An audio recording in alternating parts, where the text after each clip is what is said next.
Saya sebagai kardinal yang usianya belum 80 tahun, itu wajib ikut.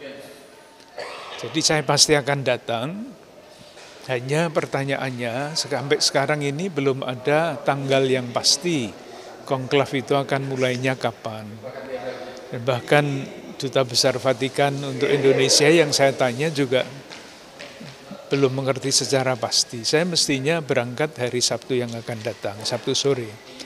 Tetapi karena saya dengar sama dari Duta Vatikan bahwa konklav itu baru akan mulai tanggal 5, tanggal 6, saya memutuskan untuk berangkat lebih kemudian. Supaya tidak terlalu lama di sana, tidak tahu harus apa di sana 1 minggu, iya. Sementara pekerjaan di rumah banyak. Sudah ada persiapan-persiapankah atau adakah persiapan khusus yang sudah disiapkan mungkin untuk mengikuti konklav nanti? Saya pribadi tidak pada posisi itu. Tetapi saya yakin para peserta konklav yang lain, sekurang-kurangnya kalaupun tidak semua, mereka lebih-lebih yang sering berbicara di dalam pertemuan-pertemuan, yang sering menyampaikan gagasan, itu pasti mereka sudah mempersiapkan sesuatu. Jadi supaya gagasan-gagasan yang mereka miliki itu nanti bisa disampaikan secara meyakinkan di dalam persiapan-persiapan.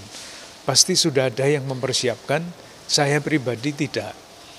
Saya tidak pada posisi itu, saya merasa cukup kalau saya datang dengan pikiran terbuka, hati terbuka, mendengarkan apa yang disampaikan oleh para kardinal itu, lalu nanti pada waktunya ikut mengambil keputusan.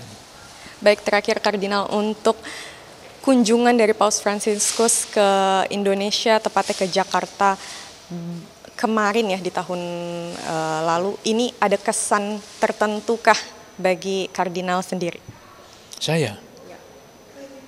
Yaitu seperti yang menjadi kesan umum, kesederhanaannya.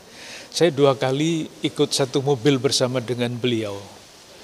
Kita lihat beliau duduknya di depan kan, tidak biasa untuk seorang pejabat seperti itu. Satu, beliau itu bergurau terus dengan drivernya, omong macam-macam dengan seolah-olah itu teman jalan gitu ya. Kesederhanaan seperti itu dan yang sering kurang dipahami itu kenapa beliau memilih mobil yang jendelanya bisa dibuka utuh. Ketika ditawari mobil yang sederhana juga, tetapi jendelanya itu hanya bisa dibuka separuh, dia tidak mau. Ingin jendela yang utuh dibuka. Itu pasti praktis yang bisa kita tangkap supaya bisa melihat lebih banyak orang, supaya orang lebih mudah melihat beliau. Iya. Tetapi yang tidak diperhatikan seringkali adalah beliau itu adalah pewarta atau penabur perdamaian. Nah, jendela tertutup itu bagi beliau mencerminkan ketakutan. Benteng ya. Nah, kalau beliau sebagai pribadi yang kemana-mana menyebarkan perdamaian tetapi takut, nanti kan takutnya itu menghilangkan niatnya itu ya. Jadi itu sebetulnya suatu kesaksian simbolik yang sangat dahsyat. Saya tidak takut kepada siapapun karena saya yakin saya tidak mempunyai musuh dan sebagainya. Baik, berarti selain itu dengan keberpulangan Paus ini pastinya merasakan kehilangan yang sangat mendalam juga begitu ya? Pasti, saya merasa saya belum pernah di Indonesia ini loh ya, belum pernah seorang tokoh asing yang kepergiannya diratapi oleh sekian banyak warga. Belum pernah. Ini baru pertama kali. Paus yang dulu pun tidak seperti ini. Atau mungkin karena media massa ya, media sosial.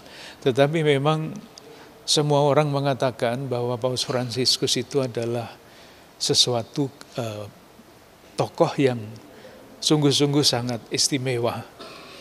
Tidak usah mencari gantinya beliau, karena pasti tidak mungkin mencari ganti. Tetapi apa yang ada di dalam diri beliau, itu bisa diusahakan, dilanjutkan, kalau para pemimpin gereja itu bisa bekerja sama dengan baik. Sama, tokoh istimewa itu tidak ada gantinya, tetapi fungsinya bisa dikerjakan bersama-sama.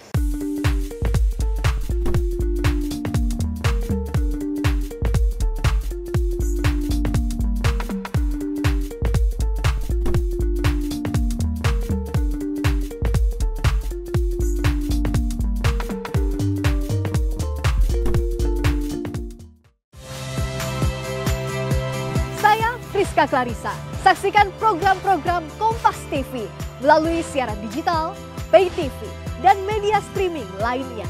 Kompas TV, independen, terpercaya.